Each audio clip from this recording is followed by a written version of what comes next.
안녕하세요. 오늘은 7년 동안 한 남자만 바라보며 결혼을 믿고 모든 것을 바쳤던 한 여자의 이야기를 들려드리겠습니다.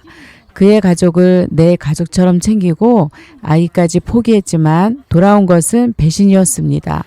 하지만 그녀는 무너지지 않았습니다. 자신을 버린 남자가 평생 후회할 만큼 더 빛나는 사람이 되었습니다.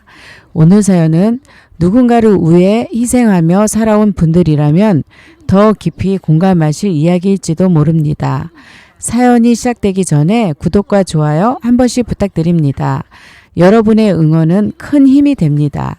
그럼 지금부터 이야기 시작하겠습니다. 민주는 커피잔을 내려놓더니 제 어깨를 손가락으로 툭툭 두드렸습니다.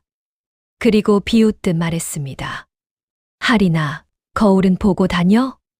순간 숨이 멎는 것 같았습니다. 민주는 주변을 힐끗 보더니 낮은 목소리로 말을 이었습니다. 솔직히 너랑 같이 있으면 내가 너무 아까워. 예전엔 귀엽게 통통했는데 지금은 그냥 관리 안 된 아줌마 같아. 너랑 결혼하면 평생 후회할 것 같아. 7년 동안 사랑했던 남자가 제게 남긴 마지막 말이었습니다. 그리고 2주 뒤 그는 다른 여자와 결혼했습니다. 하지만 2년 후 방송국 국도에서 저를 알아보지 못한 채 넋을 잃고 바라보던 사람도 바로 그 남자였습니다. 제 이름은 김아린, 34살이었습니다. 저는 어릴 때부터 손맛이 좋다는 말을 들으며 자랐습니다. 어머니가 일찍 돌아가셔서 19부터 살림을 도맡았고 음식 솜씨와 살림 솜씨로는 어디 가서 빠지지 않는다는 자부심이 있었습니다. 누군가를 챙기는 일이 익숙했고 정 많고 따뜻하다는 말을 인생의 칭찬으로 여겼습니다. 회사 동료의 소개로 강민준을 만났을 때 저는 이 사람이 제 마지막 사랑이 될 거라고 믿었습니다. 민준은 방송국 PD 시험을 준비하고 있었습니다. 꿈이 크고 말도 잘하고 미래를 그릴 때 눈빛이 반짝이는 사람이었습니다. 처음 그는 제게 이렇게 말했습니다. 하린 씨는 참 따뜻한 사람이네요. 이런 여자랑 결혼하면 정말 행복할 것 같아요. 그 한마디에 저는 마음을 다 열어버렸습니다. 연애가 깊어지자 저는 자연스럽게 그의 본가를 드나들게 되었습니다. 처음 인사를 갔던 날, 민준 어머니는 제 손을 꼭 잡으셨습니다. 하리나, 우리 민준이 잘 부탁한다. 이렇게 야무지고 예의 바른 아가씨는 처음 본다. 그 말이 너무 좋아서 저는 더 잘하고 싶었습니다. 하지만 2번째 방문부터 그 집의 진짜 모습이 시작되었습니다. 토요일 새벽 6시. 아직 잠도 덜 깬 시간에 전화벨이 울렸습니다. 하리나, 오늘 시간 되지? 민준이 큰 눈 안에 식구들 온다. 갈비찜이랑 잡채, 전 좀 부쳐야 하니까 일찍 와라. 저는 부랴부랴 시장에 들러 양손 가득 장을 보고 그 집으로 향했습니다. 도착하자마자 앞치마를 두르고 부엌에 섰습니다. 민준 어머니는 거실 소파에 앉아 텔레비전을 보고 계셨습니다. 하리나, 갈비는 핏물 한 번 더 빼야 잡내가 안 난다. 잡채 당면은 좀 더 가늘게 썰어야지. 저는 두께가 일정해야 보기 좋다. 지시는 끊임없이 쏟아졌지만 어머니 손엔 사과 한쪽조차 들려있지 않았습니다. 낮 12시. 큰 시누이 정희 씨가 2 아이를 데리고 들어왔습니다. 어머 동생, 또 왔어? 너 진짜 부지런하다. 그래야 우리 민준이가 살지. 그러더니 가방을 소파에 던지고 아이들에게 말했습니다. 애들아, 이모한테 인사해. 이모가 맛있는 거 다 해주실 거야. 저는 아직 결혼도 안 한 여자친구였습니다. 그런데 그 집에서는 이미 식모이자 베이비시터였습니다. 작은 시누이 정아 씨까지 합류하면 상황은 더 심해졌습니다. 옳게 우리 둘째 기저귀 좀 갈아줘. 옳게 큰애 우유 좀 데워줘. 옳게 첫째 콧물 닦아주는 김에 옷도 좀 갈아입혀줄래? 올케라는 호칭은 결혼 안 한 사이에서는 쓰지 않는 말이었습니다. 하지만 저는 그 말이 어색하다고 한 번도 말하지 못했습니다. 그렇게 부르면 곧 진짜 가족이 되는 것 같아 오히려 좋았습니다. 지금 돌아보면 어리석은 생각이었습니다. 식사 시간이 되면 식탁은 늘 부족했습니다. 민준의 부모님, 큰 시누이 가족 4명, 작은 시누이 가족 3명, 그리고 민준까지 모두 자리에 앉았습니다. 저는 부엌 식탁 모퉁이에 서서 국그릇을 내려놓았습니다. 할인아, 국이 좀 식었네. 한 번 더 데워와라. 할인아, 김치도 새 거 꺼내라. 할인아, 애들 반찬은 따로 그릇에 담아줘야지. 저는 그 사이에 밥 한 숟갈도 제대로 먹지 못했습니다. 식사가 끝나면 어른들과 시누이들은 거실로 옮겨가 과일을 드시며 수다를 떠셨습니다. 저는 산처럼 쌓인 그릇 앞에 혼자 서 있었습니다. 물소리 사이로 그들의 웃음소리가 흘러 들어왔습니다. 민준이 여자친구는 참 손이 빨라. 근데 좀 살집이 있긴 하지. 우리 민준이가 워낙 인물이 좋잖니. 솔직히 좀 아깝긴 해. 조용히 그릇을 닦으며 저는 입술을 깨물었습니다. 그날 밤 모든 일을 끝내고 집에 돌아왔을 때 어머니에게서 문자가 왔습니다. 할인아, 오늘 수고했다. 다음 주말엔 큰사위 양복 좀 같이 봐줘라. 저는 그 문자를 읽으며 피식 웃었습니다. 사랑이라는 단어가 참 무서운 거구나 싶었습니다. 제사 때는 또 다른 차원이었습니다. 민준네는 1년에 제사가 5번이 넘었습니다. 시할아버지 기일, 시할머니 기일, 시아버지, 큰형님 기일까지. 제사 전날 저녁이면 어김없이 전화가 왔습니다. 할인아, 내일 제사니까 일찍 와라. 전 부치고 나물 무치고 탕국도 끓여야 한다. 저는 회사가 끝나자마자 시장으로 달려갔습니다. 제사 음식은 이리 많기로 유명합니다. 삼색 나물의 동그랑땡, 동태전, 호박전, 산적, 탕국, 잡채, 떡갈비. 저는 새벽 1시까지 부엌에 서 있었습니다. 그러는 동안 시누이들은 안방에서 텔레비전을 보고 있었습니다. 옳게, 우리 좀 졸린데 먼저 누워도 돼. 옳게, 우리 큰애 잠 깨면 좀 봐줘. 제사가 끝나면 절은 남자들만 했습니다. 하지만 정리는 제 몫이었습니다. 음복 술잔을 비우고 그릇을 닦는 동안 시누이들은 일어나서 한마디씩 했습니다. 동생, 우리 집에 음식 좀 챙겨줘. 우리 신랑이 동태전 좋아하거든.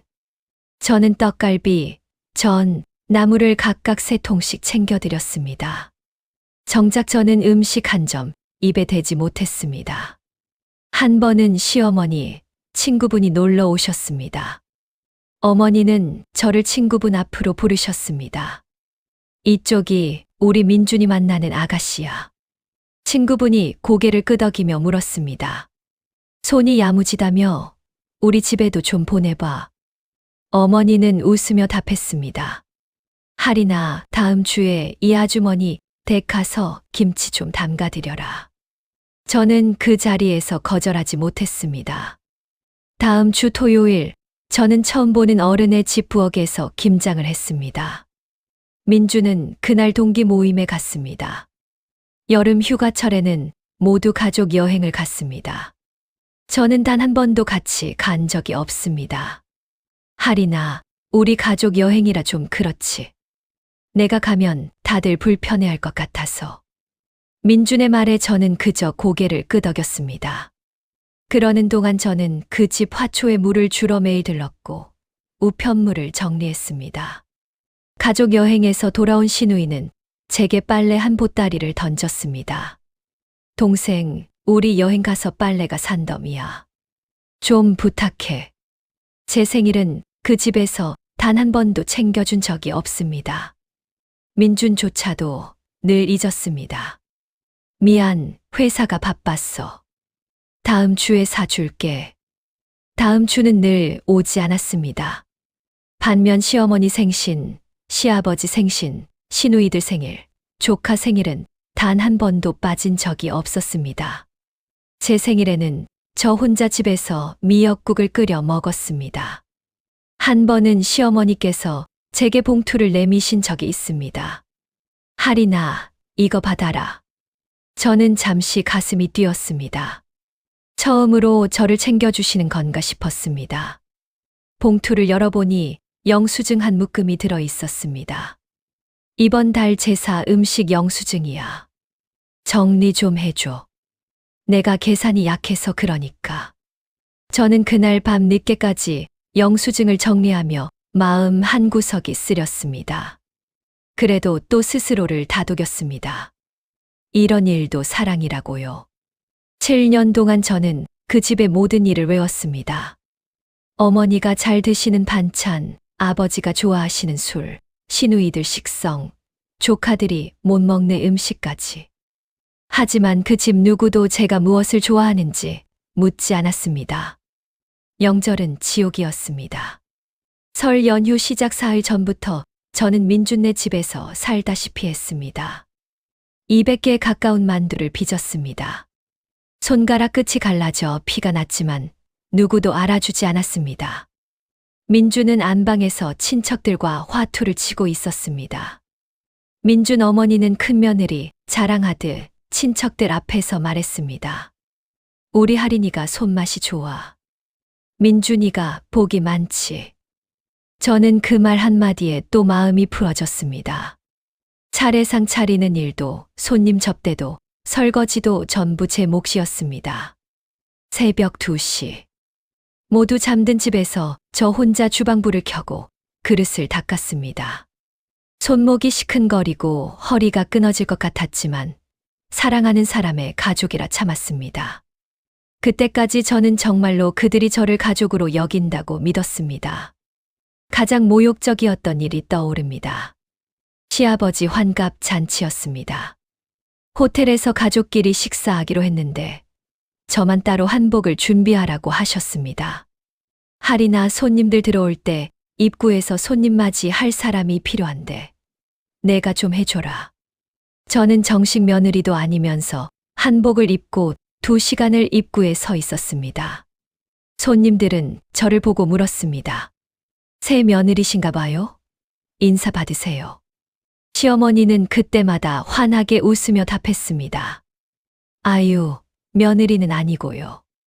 우리 민준이 여자친구예요.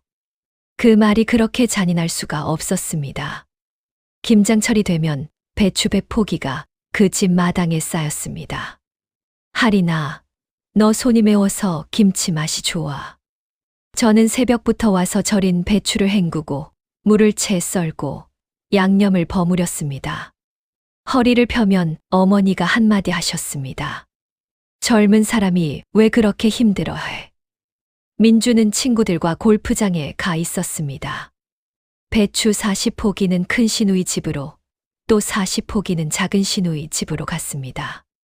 할이나 시누이들 집 김치통에 옮겨 담는 것까지 해주고 와라. 저는 그날 2 시누이 집을 다 돌면서 김치를 옮겨 담았습니다. 시누이들은 거실에서 드라마를 보고 있었습니다. 동생, 우리 집 작은 통은 베란다에, 큰 통은 김치 냉장고에 넣어줘. 저는 그 말에 그저 네 하고 답했습니다. 가장 모욕적이었던 건 친척이 오실 때였습니다. 이쪽은 우리 민준이 여자친구야. 아직 며느리는 아니고 여자친구. 어머니는 늘 이렇게 소개했습니다. 며느리는 아니지만 며느리 일은 시키는 그 말이 비수처럼 박혔습니다. 친척 어른은 무심하게 말씀하셨습니다. 그래서 결혼은 언제 한대? 민준 어머니는 웃으며 답했습니다. 우리 민준이가 자리 잡으면 해야지. 여자야 좀 기다리면 어떠니? 그러던 어느 겨울날 저는 독감에 걸려 자리에 누웠습니다. 40도 가까이 열이 났습니다. 혼자 사는 방에서 죽 한 그릇 끓일 힘이 없어 누워만 있었습니다. 그때 어머니에게서 전화가 왔습니다. 할인아, 너 어디야? 민준이 눈 안에 시댁 어른들이 갑자기 오신다네. 잡채라도 좀 해와야겠다. 저는 떨리는 목소리로 답했습니다. 어머니, 제가 지금 열이 너무 높아서요. 잠시 침묵이 흐른 뒤 어머니는 한숨을 쉬셨습니다. 하리나, 너 그러는 거 아니야. 이런 날에 빠지면 어쩌니? 약 먹고 와라. 저는 그날 약 한 알 먹고 시장에 들러 잡채 재료를 사서 그 집으로 갔습니다. 부엌에서 잡채를 볶으며 식은땀을 흘렸습니다. 누구 하나 괜찮냐고 묻지 않았습니다. 민주는 그 옆에서 친구와 통화를 하고 있었습니다. 별거 아니야. 하린이가 좀 아프대. 그 한마디에 저는 더 무너졌습니다. 명절 후엔 보너스로 시누이 집 청소까지 다녀왔습니다.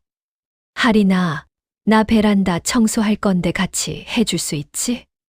거절할 분위기가 아니었습니다. 민주는 그저 옆에서 웃을 뿐이었습니다. 누나가 부탁하면 좀 해주지, 뭐. 저는 결혼도 하기 전에 두 시누이 집의 청소 도우미였습니다. 데이트 비용도 대부분 제가 냈습니다. 민주는 시험 준비를 한다는 이유로 늘 돈이 부족했습니다. 저는 도시락을 싸고 커피도 직접 내려 보온병에 담아갔습니다. 민준이 학원비가 부족하다고 할 때마다 제가 보태주었습니다. 한 달에 100만 원씩 그의 학원비와 책값으로 빠져나갔습니다. 민준 어머니 생신, 시누이 생일, 조카 100일, 돌잔치. 선물비도 모두 제 카드에서 빠져나갔습니다. 민준 아버지 환갑 때는 제가 150만 원짜리 양복 세트를 사드렸습니다. 그러자 어머니가 말씀하셨습니다. 하리나, 우리 집 며느리 될 건데 이 정도는 해야지. 며느리라는 그 말이 또 저를 무너뜨렸습니다. 가까운 친구 미경이는 저를 보다 못해 말했습니다. 하리나, 너 며느리 아니야. 여자친구야.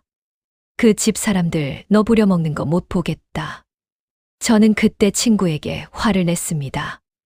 너는 사랑해 본 적이 없어서 모르는 거야. 가족이 되어가는 과정이라는 게 있어. 지금 생각하면 그 친구 말이 다 맞았습니다. 그때 저는 사랑이 아니라 인정의 곤줄인 사람이었습니다. 그렇게 7년이었습니다. 저는 그 집의 며느리가 아니었지만 그 집의 모든 며느리 일을 다 했습니다. 연애 6년째 되던 해 저는 임신을 했습니다. 두 줄이 선명한 임신 테스트기를 손에 들고 한참을 떨었습니다. 드디어 이 사람과 진짜 가족이 되는구나 싶었습니다. 저는 떨리는 마음으로 민준에게 소식을 전했습니다. 하지만 돌아온 첫마디는 축하가 아니었습니다. 하리나, 지금은 아니야. 아이가 생기면 내 인생 끝나. 저는 떨리는 목소리로 말했습니다. 우리 곧 결혼하잖아. 민주는 제 손을 잡으며 달랬습니다. 조금만 기다리자. 결혼해서 안정되면 더 좋은 환경에서 낳자. 지금 아이 데리고 결혼하면 모양 빠지잖아. 그리고 어머니가 알면 너 더 힘들어져. 그 말을 듣고 저는 알았습니다. 민주는 저를 위해서가 아니라 자기 어머니 눈치를 보고 있다는 걸요. 그래도 저는 그를 믿고 싶었습니다. 이 위기를 같이 넘기면 우리 사이가 더 단단해질 거라고 믿었습니다. 수술실로 들어가는 그날, 민주는 회사 미팅이 있다며 병원에 오지 않았습니다. 저는 혼자 수술 동의서에 서명을 했습니다. 간호사가 조심스럽게 물었습니다. 보호자분은 안 오시나요? 저는 고개를 저으며 어색하게 웃었습니다. 네, 제가 알아서 할 수 있어요. 수술실에서 나와 회복실에 누웠을 때 저는 천장을 보며 소리 없이 울었습니다. 몸도 마음도 텅 빈 기분이었습니다. 배가 아니라 가슴 한복판에 큰 구멍이 뚫린 것 같았습니다. 저녁이 되어 민준이 병원에 왔습니다. 그는 음료수 한 병을 들고 와서 짧게 말했습니다. 고생했어. 이제 가서 좀 자. 그게 전부였습니다. 집에 돌아와 자리에 누웠는데 사흘 만에 어머니에게서 전화가 왔습니다. 하리나, 너 요즘 왜 그리 연락이 없니? 민준이 사촌 결혼식 있어서 음식 좀 해야 하는데. 저는 떨리는 목소리로 말했습니다. 어머니, 제가 며칠 몸이 좀 안 좋아서요. 어머니는 차갑게 답하셨습니다. 여자가 그 정도 가지고 그러면 안 돼. 민준이 옆에서 잘하려면 몸 관리도 좀 해라. 저는 수화기를 내려놓고 한참을 울었습니다. 그분은 아무것도 몰랐습니다. 하지만 어쩌면 알면서도 모른 척 했을지도 모릅니다. 민준이 어떻게 말했는지는 지금도 모릅니다. 그 일 후 2달 뒤 시아버지 칠순 잔치가 잡혔습니다. 아직 몸도 다 회복되지 않은 저는 또 그 집에 끌려갔습니다. 이번엔 친척이 40명 가까이 모였습니다. 저는 새벽부터 음식을 했습니다. 민주는 친척 어른들 앞에서 활짝 웃으며 인사를 다녔습니다. 저는 부엌에서 그 웃음소리를 들으며 그릇을 닦았습니다. 그 일 후로 저는 살이 찌기 시작했습니다.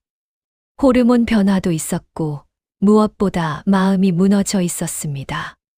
밥을 먹는 것으로 위로받았고 어느새 체중은 87kg까지 늘었습니다. 거울 속 제 모습이 점점 낯설어졌습니다. 그래도 저는 민준만 곁에 있으면 괜찮다고 스스로를 다독였습니다. 그런데 어느 순간부터 민준의 태도가 달라졌습니다. 사진 찍기를 꺼렸고 사람들 앞에서 제 손을 잡지 않았습니다. 회식 자리에 저를 데려가지 않았습니다. 주변 친구들 모임에도 저만 빼고 다녔습니다. 저는 그저 그가 바쁘기 때문이라고 믿었습니다. 그러던 어느 날 카페에서 그는 저를 마주 보고 앉았습니다. 커피를 한 모금 마시고 잔을 천천히 내려놓았습니다. 그리고 저를 한심하게 바라보더니 말했습니다.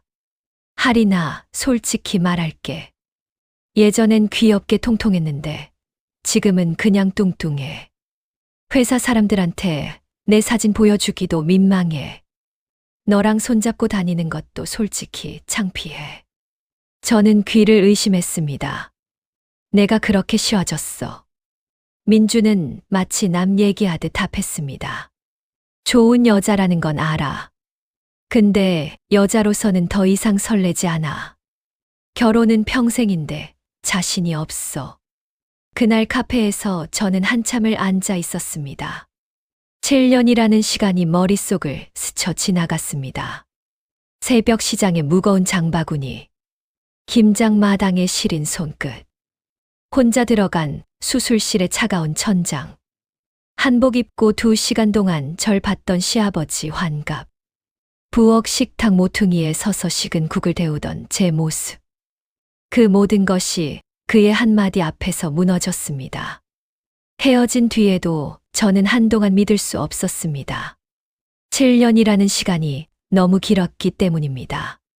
그러던 어느 날 민준의 대학 동기 정훈 씨에게서 전화가 왔습니다. 하린 씨, 혹시 민준이 결혼하는 거 알고 계세요? 저는 그 자리에서 얼어붙었습니다. 무슨 소리예요? 2주 뒤에 결혼해요. 신부 쪽이랑 사귄 지 꽤 됐다고 하더라고요. 하린 씨 만나는 동안에도 그쪽이랑 같이 있었던 것 같아요. 머리가 하얘졌습니다.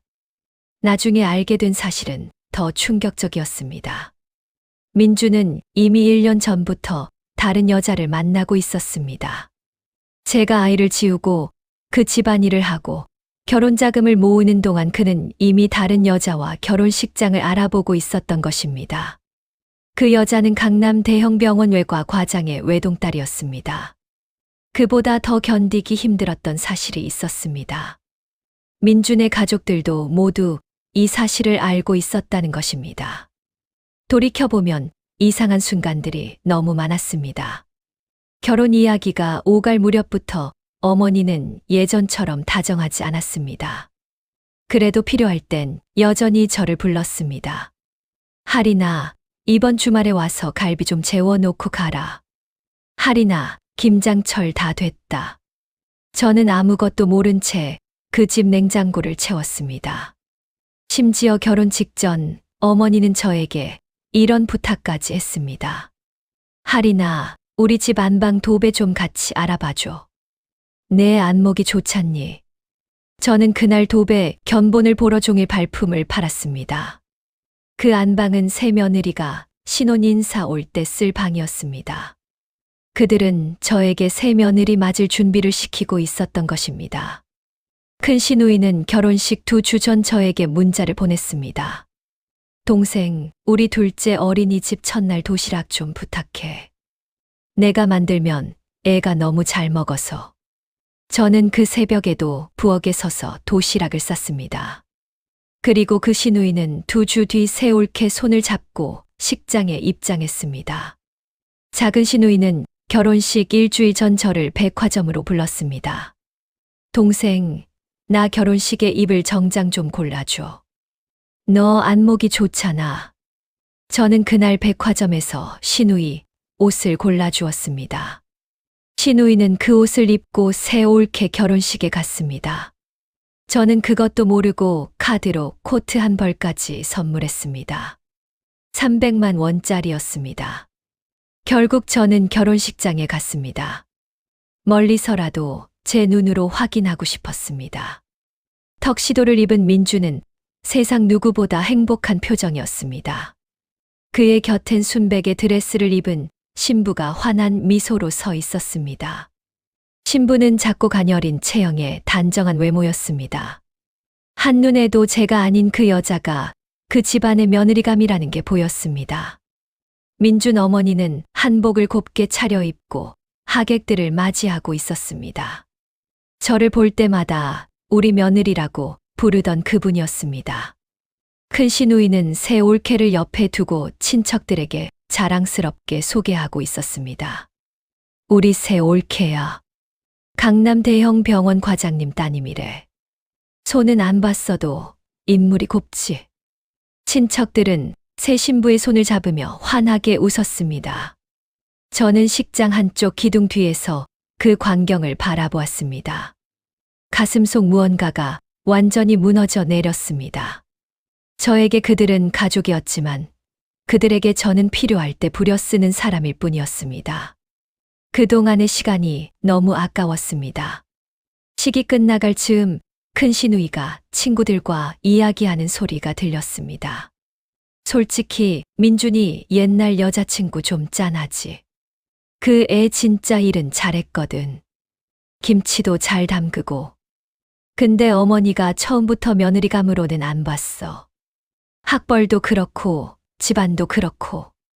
저는 그 말을 듣고 모든 게 명확해졌습니다.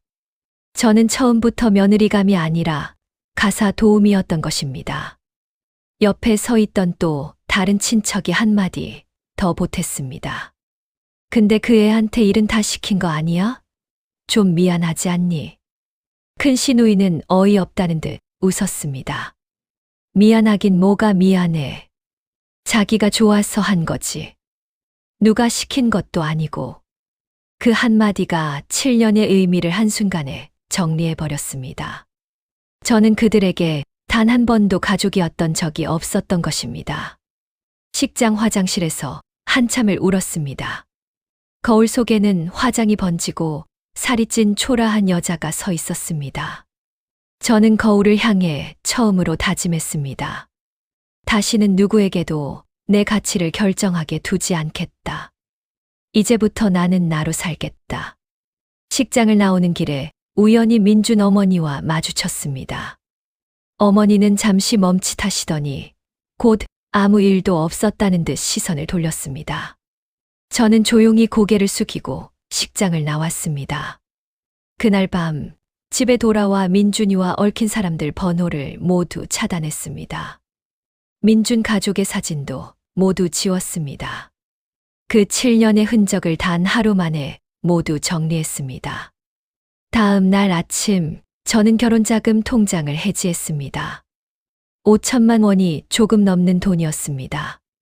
그동안 열심히 모아온 돈이었습니다.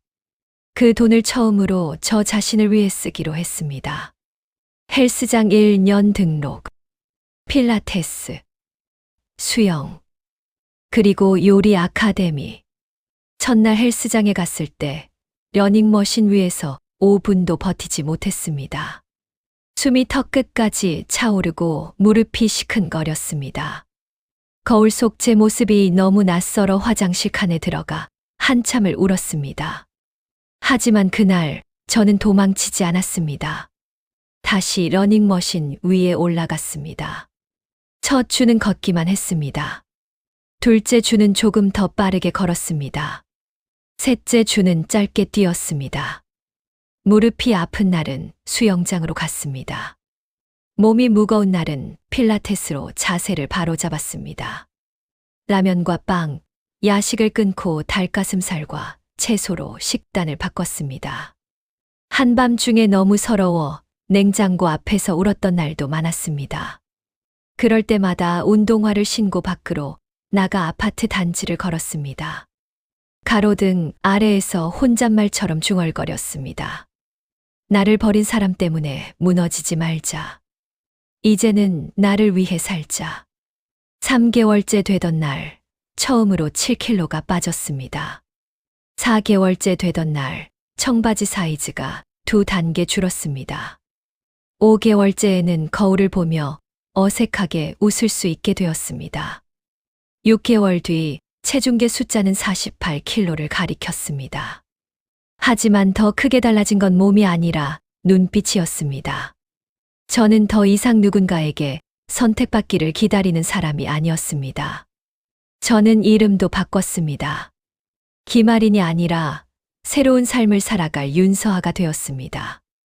법원에서 개명 결정문을 받아든 날, 저는 그 종이를 한참 바라보았습니다. 새벽 운동을 마치고 학원으로 향했고, 밤늦게까지 레시피를 연구했습니다. 주말이면 시장을 돌며 재료를 익혔고, 유명 셰프들의 영상을 수십 번씩 돌려봤습니다. 한식 자격증을 따고, 양식 자격증을 따고, 일식 자격증도 땄습니다. 손에는 칼 자국이, 손목에는 화상 자국이 늘어갔지만, 그 자국 하나하나가 저를 새로 만들고 있었습니다. 한때 누군가의 인정을 받기 위해 살았던 제가, 이제는 저 자신과 약속을 지키며 살고 있었습니다. 1년 뒤 전국 요리 서바이벌 프로그램 스타 셰프 챌린지에 출연하게 되었습니다. 참가자는 100명이 넘었습니다. 우승 상금은 3억 원이었습니다. 저는 매 라운드 살아남았습니다. 한식, 양식, 디저트, 즉석 요리, 어떤 미션이 나와도 손이 알아서 움직였습니다. 결승 무대. 심사위원이 제 이름을 호명하는 순간 참았던 눈물이 쏟아졌습니다. 최종 우승자 윤서아 셰프. 한때 누군가의 신부가 되기 위해 모았던 돈 대신 이제는 제 이름으로 3억 원을 거머쥔 것입니다. 방송이 끝나자 광고와 인터뷰 제안이 쏟아졌습니다. 요리 잡지 표지를 찍었고 케이블 요리 프로그램에 고정 출연하게 되었습니다. 매니저가 붙고 강연 요청이 들어왔습니다. 유튜브 채널을 열자 2달 만에 구독자가 50만 명을 넘었습니다. 2년 뒤 서울 청담동에 제 이름을 건 오너 셰프 레스토랑 서아 테이블을 열었습니다. 예약은 3개월 치가 꽉 찼습니다. 제 이름 자체가 하나의 브랜드가 되었습니다. 오픈날 저는 가게 앞에 서서 간판을 한참 올려다봤습니다. 한때 그 집 부엌에서 새벽까지 그릇을 닦던 손이 이제는 제 이름이 적힌 레스토랑 주방을 책임지고 있었습니다. 어느 날 유명 예능 프로그램 출연 제안이 들어왔습니다. 스타 셰프와 함께하는 토크쇼 형식의 방송이었습니다. 녹화 당일 방송국 대기실 문이 열렸습니다. 들어온 사람을 본 순간 저는 조용히 눈을 들었습니다. 강민준이었습니다. 그는 그 프로그램 담당 PD가 되어 있었습니다. 민준은 저를 보는 순간 넋을 잃은 듯 한참 동안 시선을 떼지 못했습니다. 저를 전혀 알아보지 못한 채 처음 보는 여자에게 마음을 빼앗긴 사람처럼 바라보았습니다. 그러다 조연출이 말했습니다. 윤서아 셰프님, 리허설 들어가시겠습니다. 그제야 민준의 얼굴이 굳었습니다. 입술이 살짝 떨리는 게 보였습니다. 그는 마치 유령을 본 사람처럼 한 발 뒤로 물러섰습니다. 녹화가 끝난 뒤 그는 제 앞을 막아섰습니다. 하리나, 맞지? 저는 차분히 대답했습니다. 죄송한데 사람을 잘못 보신 것 같네요. 그러자 그는 다급하게 말했습니다. 한 번만 얘기하자. 내가 정말 많이 후회했어. 내가 이렇게 변할 줄은 정말 몰랐어. 제가 돌아서자 민준의 표정이 돌변했습니다. 내가 이름 바꾸고 성공한 척한다고 해서 과거가 없어지는 건 아니잖아. 그리고 낮은 목소리로 속삭였습니다. 기자들한테 말해볼까? 내가 예전에 어떤 사람이었는지, 내 아이를 지웠던 일까지. 순간 가슴이 쿵 내려앉았지만 저는 곧 정신을 차렸습니다. 양다리를 걸치고 다른 여자와 결혼한 사람이 할 말이 아니었습니다. 저는 그를 똑바로 바라보며 차갑게 말했습니다. 협박입니까? 바로 그때 복도 끝에서 카메라 셔터 소리가 들렸습니다. 연예부 기자가 민준이 저를 붙잡고 협박하는 장면을 모두 촬영하고 있었습니다. 다음 날 아침 포털 메인에 기사가 올라왔습니다. 스타 셰프 윤서아 전 남자친구 PD에게 방송국에서 협박당해. 댓글은 폭발했습니다. 성공하니까 다시 붙으려는 거네. 7년 사귀다 버리고 이제 와서 뭐. 협박까지 했다니 최악이다. 윤서아 셰프 너무 안타깝다. 민준의 과거를 아는 사람들의 제보까지 이어졌습니다. 결혼 직전까지 양다리를 걸쳤다는 사실, 오랜 여자친구를 이용했다는 사실, 그 가족 전체가 한 통속이었다는 사실까지 알려졌습니다. 큰 시누이가 백화점에서 새 올케 옷을 사 가던 같은 시기에 예지 여자친구 카드로 코트를 받았다는 사실도 한 누리꾼이 폭로했습니다. 방송국은 즉시 내부 조사에 들어갔고 민준은 맡고 있던 프로그램에서 하차했습니다. 결국 방송국에서도 퇴출당했습니다. 민준의 처가 쪽에서도 이 사실을 알게 되었습니다. 사위의 과거를 그제야 알게 된 장인은 분노했고 딸과 사위 사이엔 깊은 균열이 생겼다는 소문이 들렸습니다. 얼마 지나지 않아 두 사람이 이혼했다는 소식이 들려왔습니다. 민준 어머니에게서 전화가 왔습니다. 하리나, 너 우리 민준이한테 너무한 거 아니니? 예정도 있는데 이렇게까지 해야겠어. 저는 그 전화를 받고 한참을 웃었습니다. 어머님, 저 김아린 아니에요. 윤서아예요. 그리고 그 예정은 저 혼자만 가지고 있던 거였더라고요. 저는 그렇게 말하고 전화를 끊었습니다. 그 일주일 뒤 큰 시누이가 제 식당으로 찾아왔습니다. 세련된 정장을 차려입고 마치 옛 동생을 만나러 온 듯한 얼굴이었습니다. 동생, 정말 멋지게 살고 있네. 우리 어머니가 너무 후회하셔. 한번 와서 식사 같이 하자. 저는 차분히 답했습니다. 고객님, 예약은 석 달 뒤부터 가능합니다. 시누이의 얼굴이 굳었습니다. 동생, 그러지 마. 옛날 생각도 좀 하고. 저는 시누이를 똑바로 바라보며 말했습니다. 옛날에 저한테 빨래 보따리 던지시던 그 분 맞으시죠? 제가 그때 무슨 생각으로 살았는지 지금도 모르시겠어요? 시누이는 아무 말도 하지 못한 채 가게를 나갔습니다. 며칠 후 작은 시누이에게서 문자가 왔습니다. 긴 사과문 같은 내용이었습니다. 저는 그 문자도 읽지 않고 차단했습니다. 그들에게 화내고 따질 시간조차 아까웠습니다. 저는 이제 제 인생을 살기에도 바빴습니다. 얼마 후 한 잡지 인터뷰에서 기자가 물었습니다. 셰프님 인생에서 가장 후회되는 순간은 언제인가요? 저는 잠시 생각하다가 답했습니다. 제가 다른 사람의 기준으로 저를 평가했던 시간이요. 그 시간이 제일 아까웠어요. 기자는 또 물었습니다.